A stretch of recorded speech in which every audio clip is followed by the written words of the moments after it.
Good morning बच्चों। 12th class की chemistry चल रही है। यूनिट फर्स्ट है, सॉलिड स्टेट है। देखिए, हमने सॉलिड स्टेट के बारे में पढ़ा था। सॉलिड स्टेट के दो टाइप बताए थे, आमरफोस सॉलिड और क्रिस्टलाइन सॉलिड। तो यूजेस चल रहे हैं। अब देखिए यूजेस क्या है, किस चीज़ के यूजेस हैं आमरफोस सॉलिड के। आमरफोस सॉलिड का पहला है गिलास। तो गिलास का यूज़ क्या करते हैं, ठीक है। तो ग्लास का यूज़ किस में किया जाता है? It is use in the construction of, किस चीज़ का कंस्ट्रक्शन करते हैं अब, यानी किस चीज़ का कंस्ट्रक्शन है भाई? Construction of houseware. जितने भी घर में सामान है उसके बनाने में भी यूज किया जाता है, लैब वेयर में भी किया जाता है, एंड लैब वेयर यानी लैब का सामान बनाने में भी। दूसरा है इसका रबड़, एग्जाम्पल दिया था अमरफोस सॉलिड का, तो उसके यूज चल रहे हैं एग्जाम्पलों के। रबड़ का यूज क्या करते हैं? It is use to making for making the tyres. It is use for the making of है tyres, shoe sales, shoe sole, तो यानी कि जूते के सोल बोलते हैं, ठीक है। तो उनके बनाने में भी किया जाता है। तीसरा इसका एग्जाम्पल था आपका प्लास्टिक भाई, ठीक है।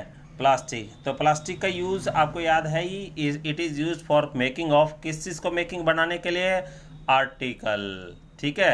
आर्टिकल यानी कि कौन से आर्टिकल की बात करते हैं? इंग्लिश वाले आर्टिकल नहीं, यानी कोई भी चीज़ है भाई, ठीक है। और किसके? एवरीडे लाइफ में, ठीक है। एवरी डे लाइफ यानी प्रत्येक दैनिक जीवन में जो काम आने वाले हैं, तो उस प्रकार के एग्जाम्पल है, जैसे बकेट भाई, ठीक है। तो यानी कि बाल्टी भाई है बस। उसके बाद एक स्पेशल एग्जाम्पल याद करना है, यानी कि अमरफॉस का ही है।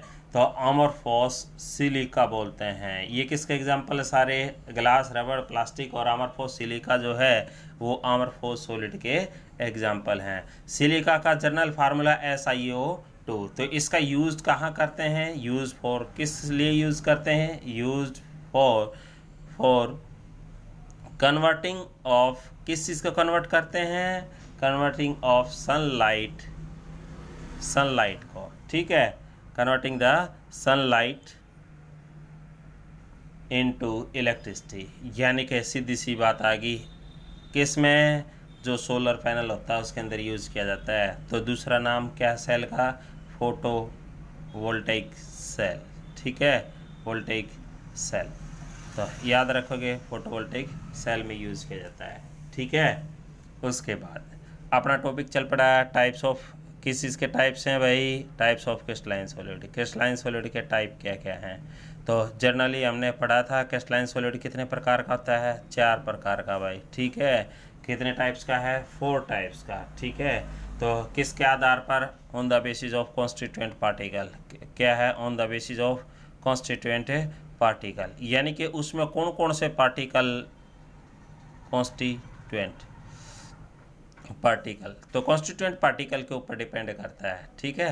तो के कौन कौन से टाइप हैं? तो पहला टाइप है आपका टाइप्स ऑफ क्रिस्टलाइन सॉलिड। तो फर्स्ट टाइप है इसका आयनिक सॉलिड भाई। क्या है?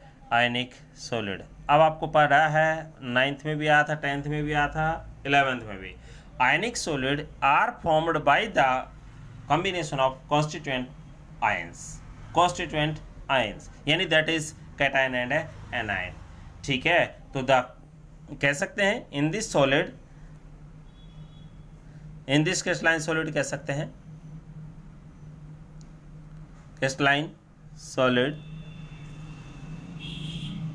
द constituent particle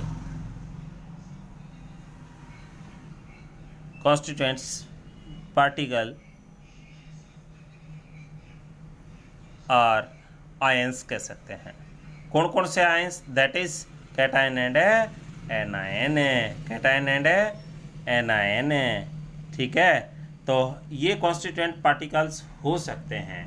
तो अब आपको पता चल गया, जैसे एक एग्जांपल था सोडियम क्लोराइड को पॉजिटिव और ये क्या आ गया नेगेटिव, तो आपस में कंबाइंड होते हैं तो सोडियम क्लोराइड। तो जो फोर्स ऑफ अट्रैक्शन है इनके बीच में, तो आगे लिख सकते हैं इसमें कॉन्स्टिट्यूएंट पार्टिकल तो आयंस हैं। दीज आयंस, ये जो आयंस हैं, these ions are held together,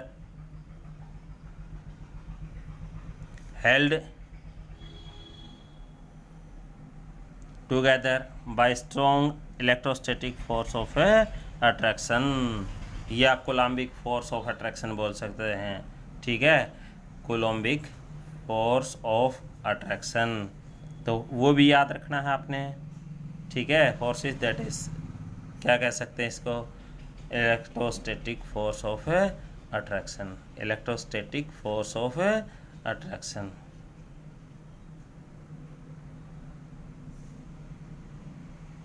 तो याद रखोगे इस चीज़ को।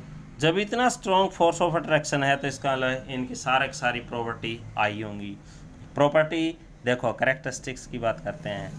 कैरेक्टरिस्टिक्स अब आपको पता चल गया ना कि कॉन्स्टिट्यूएंट पार्टिकल क्या होंगे, आयंस। ये आयनिक क्या है, आयनिक सॉलिड है, और इसके कॉन्स्टिट्यूएंट पार्टिकल यानी जिससे मिलकर बना है वो क्या है, आयंस है, that is cation and anion. और भी एग्जांपल हो सकते हैं। कैरेक्टरिस्टिक्स देखिए, कैरेक्टरिस्टिक्स ऑफ किसके, आयनिक सॉलिड। आयनिक सॉलिड की विशेषताएं क्या है, ठीक है, खास बात क्या है। तो देखो भाई, पहले आपने पढ़ी थी, सबसे पहली फर्स्ट है एमपी एंड बीपी, यानी कि melting point and boiling point. देखिए, मेल्टिंग पॉइंट बॉइलिंग पॉइंट होता क्या है, अब आपको पता चल गया। यानी कि जो सोडियम क्लोराइड है, आपने पढ़ा, कोई भी एग्जांपल है, तो इसके बीच में जो फोर्स ऑफ अट्रैक्शन है वो सबसे ज़्यादा स्ट्रॉन्ग है, यानी इलेक्ट्रोस्टैटिक फोर्स ऑफ अट्रैक्शन है। तो इसलिए इनका आयनिक जो सॉलिड हैं उनका मेल्टिंग पॉइंट बॉइलिंग पॉइंट क्या होगा, आई। तो MP and BP of ionic solid, ionic solid है आई। तो इनका बहुत ज़्यादा होता है, ठीक है, आई। कोई पूछता है क्यों, तो ड्यू टू द क्या है, electrostatic force of attraction, electrostatic force of statics force of attraction, ठीक है। किसके बीच में है, between the constituent particle, between the particle कह सकते हैं, बिटवीन द आयंस कह सकते हैं, ठीक है। दूसरी प्रॉपर्टी है कंडक्टिविटी। भाई आपने पढ़ा था कंडक्टिविटी यानी कि चालकता। तो आपको बताया था कि जब सॉलिड स्टेट में है, ये किस में है, सॉलिड स्टेट में है, ठीक है। तो जब ये सॉलिड स्टेट में है तो अब आपको पता है सॉलिड स्टेट में ये क्या है, कंडक्टिविटी शो नहीं करते, क्योंकि फ्री स्टेट में आयंस नहीं होते, ठीक है। तो इन कहता है इन सॉलिड स्टेट, कौन से में, solid state, in solid state these are bad conductor, ठीक है, दीज आर बैड कंडक्टर, ये बैड कंडक्टर होते हैं भाई, ठीक है। इन कहते हैं कि इन मॉल्टन स्टेट में, in molten state these are good conductor.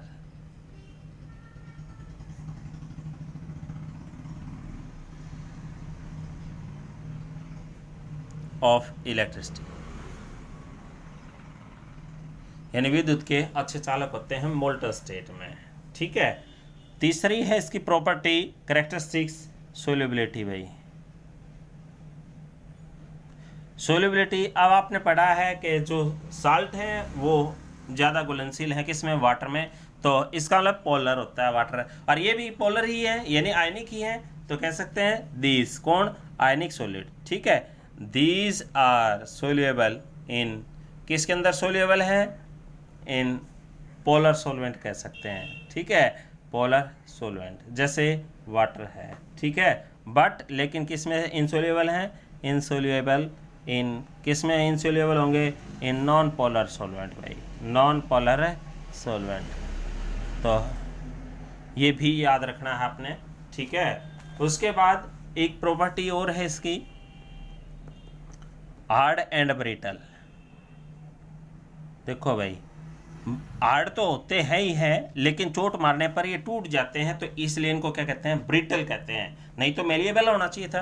तो ये तो क्या है, आयनिक सॉलिड है। तो आयनिक सॉलिड जनरली क्या होते हैं, आयनिक सॉलिड जनरली क्या होते हैं, are hard, ionic solids are hard होते हैं भाई। बिकॉज, क्यों होते हैं, अब आपको पढ़ा था ही, बिकॉज क्योंकि क्यों होते हैं? They are held together by, किसके द्वारा भाई? तो together by strong force of attraction, strong electrostatic force of attraction, strong force of attraction कह देते हैं। ठीक है, तो पक्का है, ठीक है नहीं? तो ये क्या होते हैं भाई? ब्रिटल होते हैं। आयनिक सॉलिड आर जनरली क्या होते हैं? Ionic solid are generally are brittle, generally brittle, भंगुर होते हैं, चोट मारने पर टूट जाते हैं। ठीक है, ठीक है नहीं?